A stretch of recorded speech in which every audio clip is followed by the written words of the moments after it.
and what you want to achieve in life. And that gives a very clear idea to people of how they need to engage with you. Okay, so I think I'm done. I hope I've done justice to time. I'm not actually following it. So Salim, over to you. Thank you, Aashiq. It did give us some confidence to face upcoming interviews. Meanwhile, we've been getting a lot of questions from our participants. Let's have a look at that. So the first question is, that question is for Dinali, and it's, how do we change our thinking pattern under these kinds of new and unexpected situations? Dinali? Wow. Gosh, it's a very good question. I often say to people, if you say you can and if you say you can't, you're right. Yeah, just think about it for a second. If you say you can and if you say you can't, you're right. Nobody else can tell you otherwise. It is the control and focus that you have within your own mind that manages your thinking patterns. I'm a believer of NLP, which stands for Neuro-Linguistic Programming. I'm a coach, which shows, and research has demonstrated, that what we think and what we say, there's a correlation, and that's how it's represented. So it is difficult. Look, even the most strongest a person, even me, I'm quite upbeat and I have a positive outlook, but there are times I quietly sit and I'm like, oh, what now? What are we going to do? The world is going to explode. What's happening? Everything seems to be going wrong. But I refocus. And I think the only way to do that is to focus on your gratitude, to focus on the positive things that you have going in your life. And let's be honest, none of us are on the streets. None of us are, starving and begging and struggling. I can see many of you, the fact that you're here on a virtual platform means that you're okay. You're okay. And we just have to have a positive outlook and attract further abundance and further positivity in our lives. But it is really about focus. And if we focus on the good, more good will happen. I hope that answers that question. Thank you, Dinali. Moving on to the next question. That's for Aashiq. How to negotiate salary in the interview?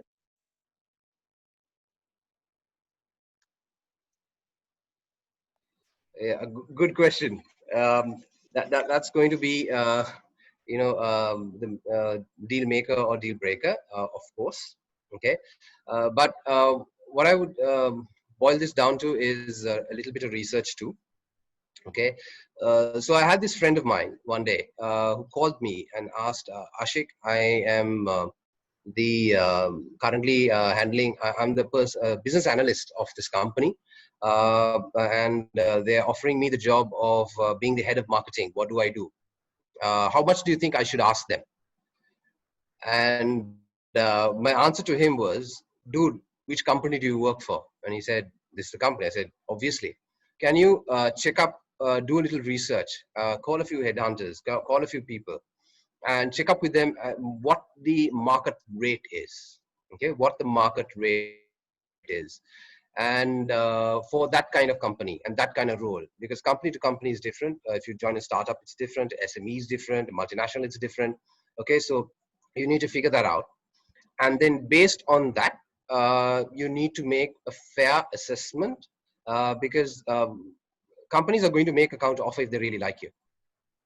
That's for sure. Okay, and they're not going to let a person go if they really like them.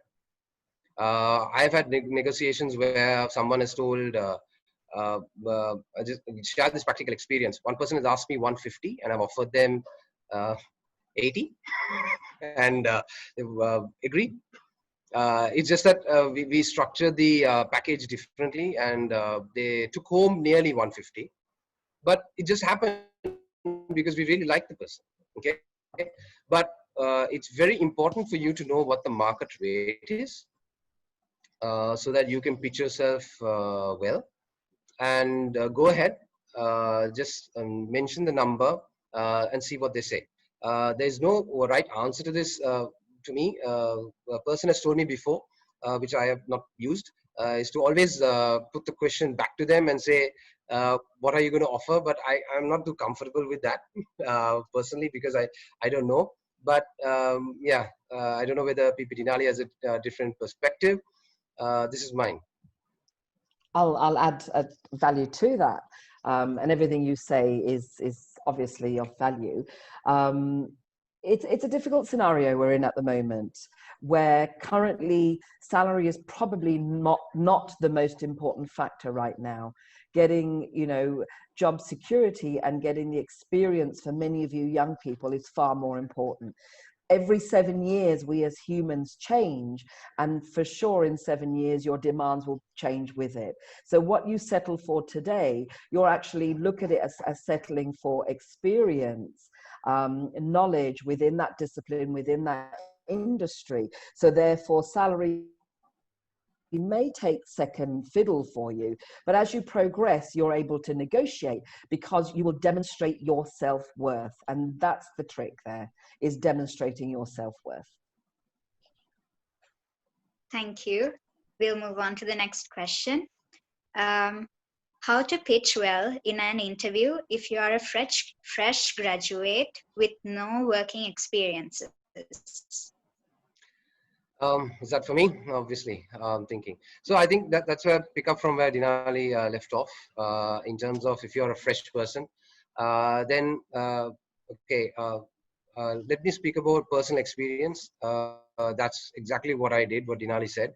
I joined radio as my first job. I didn't negotiate. I went and started reading first, okay, and negotiated after. But it doesn't have to be the case for everyone. But you really need to present yourself better. Okay, you're a fresh graduate. You're just starting up. You're just taking baby steps now. People have not tested you. Your resume is not ready yet. Okay, you're adding skills. You're adding experience, which is going to pay off a lot later on in life. Okay, and to do that, you need to start working. And if you're not working, you're wasting. I have sadly seen some people who take 1 year off, or are relaxed, or they're stuck somewhere and doing something for someone, but they're not actually adding value to their resume, and that comes to another thing. It's not directly related to the question, but where do you want to actually end up? So if you prepared yourself and you have belief and you know your goals and you need to go somewhere, then you need to start adding value. So as a fresh graduate, I feel that you need to bring to the table a lot of your skills and competence as much as you can, and showcase to them that you're a good recruit to have on board, and add up to experience. That's about it. So the next question we have is how to express our personality through virtual interviews. Okay. See, personality is it's a complicated topic. Okay, because you can't be judged for your personality, but it's important. Different jobs require different personalities. Okay, and some jobs have multiple personalities working within them. But what you need to be is honest to yourself. What you need to be is articulate. You need to communicate well. Some of the introverts are the best TEDx speakers. Okay, it goes against norms. A lot of people do not believe it, but they are able to bring the best in them. So you need to focus on your communication skills. Okay, practice what you need to talk of, and let the rest go, because a personality is something that you're stuck with for the time being, unless like a muscle, you actually work at it. There's a little you can do. But what you can do is use communication, improve your communication, and bring about the best in yourself, and prove and or show through evidence that you can deliver. Dinali, would you like to add on to that? Yes, I would actually. Okay, so I'm a mother of two girls. Okay, I have a 28-year-old and I have a 20-year-old. Chalk and cheese. Okay, they're very, very different. They have their own personalities. How can a set of parents raise two children and they have completely different mindsets? And it is because it's nature versus nurture. Okay, so your nature is to be one way, but as a parent or your environment, you can be nurtured another way. To me, personality is hugely important. Those of you who know me would say I probably have my own personality, which I do. And I don't, when I'm interviewing or when I'm meeting young people, I don't want people rigid and conformed. I want to see people's ability to either be nurtured or show their nature, one of those two. It's up to you to dictate, just as Rotarian Aashiq said, you know, the environment, the culture, you know, the nature of the job, everything will dictate how you're going to adapt your personality accordingly, because disciplines vary. But I do want to see your personality. I want to see if there's a cheeky side to you, if you're OCD, if you're, you know, nervous or anxious, those things will come out. So you need to determine your greater strengths and your weaknesses within your personality, and then obviously put forward the greater strengths with whatever you're doing. Okay? All right, let's move on to our next question. What did they mean by our passion?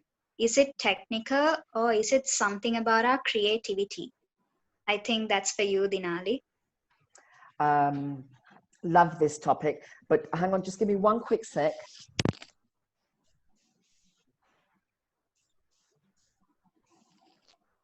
Right, sorry, we're talking about personality, and I have my own little personality here, a five-year-old Shih Tzu who thinks he controls my house.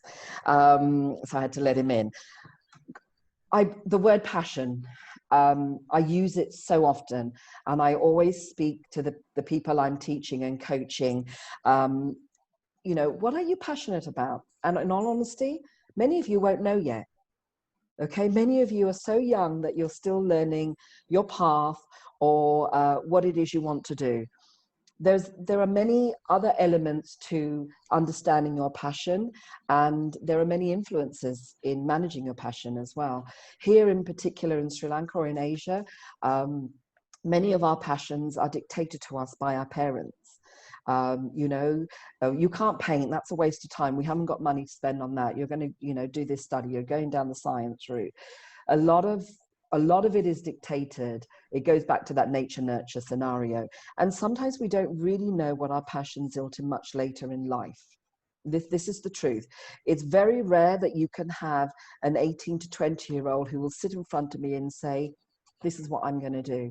I want to do this in my career. It's very rare, and I wouldn't expect many of you to do it. But at some point in time, you need to find your passion. What is it you enjoy doing? What kind of industry? And you'll experiment a little bit with this as well. What kind of jobs would you like to be in? What disciplines would you like to hold? What do you think your strengths are, and how can you use those strengths? How can you show your passion? Some of you may go into medicine but hate it and then realize law's for you because that you have more passion with that. Some of you may go into cookery. Some of you may go into horticulture. We just don't know. And at the age of 18 to 20 something, it's really hard to know. Many of the young gents here may have a passion for cricket, for football, you know, but it can change as you go on. But it's really important that you do some soul searching. You need to find out what your passion is. And I can say this with hand on my heart, because whilst I went into my adult life with many passions of Sri Lankan dance, painting, cookery, I do a lot of these things still to this day, I realized that my passion was people. So my passion today is people, is helping people grow, is helping people find themselves, success. But you know, honestly, I didn't know that till my late 20s or even early 30s. I wasn't certain about it till my 40s. So you need to find your passion. Don't let anybody else tell you what your passion is. And many of your parents will hate me for saying that. But I exercise the very same in my own daughters. You know, one is in the creativity field and the other one's going down science. Again, chalk and cheese. But it's about me reading them and their passions and helping them move forward with it. So you have to sit down, you have to think to yourself, what is it that I'm passionate about? Do I know yet? If I don't know, that's okay. You're young. You will find it. So don't think right now that you need to know that answer. Okay? Could I just jump in there and add a Of little course you thing can. to what Dinali just said? I think she's absolutely right in saying that. And also, what you could start off with possibly is do a little soul searching again and find out what you're good at. You must be good at something. You need to start off somewhere. You need to start chasing your dream. Okay, so like you know, the same story happened to me. I found out same thing like what you said. I realized that people are my passion fairly recently. So you know, which got me to actually go and speak to people. I started talking to people, friends, and actually when I started talking to someone in the supermarket for an opportunity is when I joined this group called Luminary. Until then, no. So you know, so it works like that. But you can start off somewhere, and it starts with what you're really good at and what excites you. Can you just find that first, and then allow everything to unravel? Because like VP Dinali said, things will not be clear right now, and it'll just get clearer as you go. But the more you do, the more you get done, then it starts getting clearer. And it really scares me when people actually stop doing that. That's the scary part. Yeah. All right, let's move on to the next one. When you are applying for an internship without having job experiences, what are the most specific facts you should speak to make an impression? Yeah, that's it. Who's taking that? I don't mind. I'll jump in if you want me to. Yeah, sure. One of my roles in the UK was actually mentoring graduates that came out of university and managed them within the construction industry, actually. So I had exactly that. I had people applying for internships. What we're looking for is to look for an internship. So if I'm looking at from your perspective as the internee, it's about the fit. It's about making that fit. How will you add value to the organization as an internee? But also, what is it you want to take away from it? You don't just want to go and work for somewhere for a year and say, oh, I just earned a bit of money and I worked for Hamers and it was great experience. You need to set yourself some goals. You need to set yourself a vision of what it is you want to achieve out of that year. To be honest, if I had the chance now of doing an internship, and don't laugh because even older people can do internships, I would set myself a whole list of tasks now and say, right, I'm going to, shadow this one. I'm going to learn this leadership skills. I'm going to see how an operations runs. So as an intern, it's about understanding what you want for yourself within that internship, but also what the organization is perhaps looking for you and how you're going to fit into that role of internship. Aashiq, you want to add anything? Yeah, I think another thing is that people actually look at internships as jobs, as a way to enter a company. So they're looking at it at that perspective.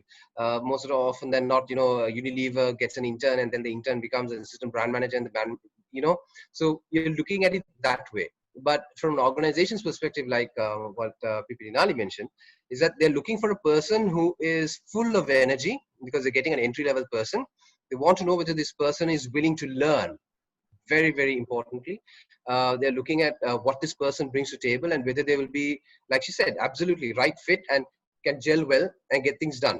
And if everything works well, then maybe they will offer you a job. So the people who actually stay on are the people who have exhibited this level of performance. So the idea is to present yourself that way and wanting to learn and showcase what you've learned. People need to know that you get excited about learning. You just don't go out and say, I love learning. So what? What evidence do you have that you love learning? What have you learned? What excites you about learning?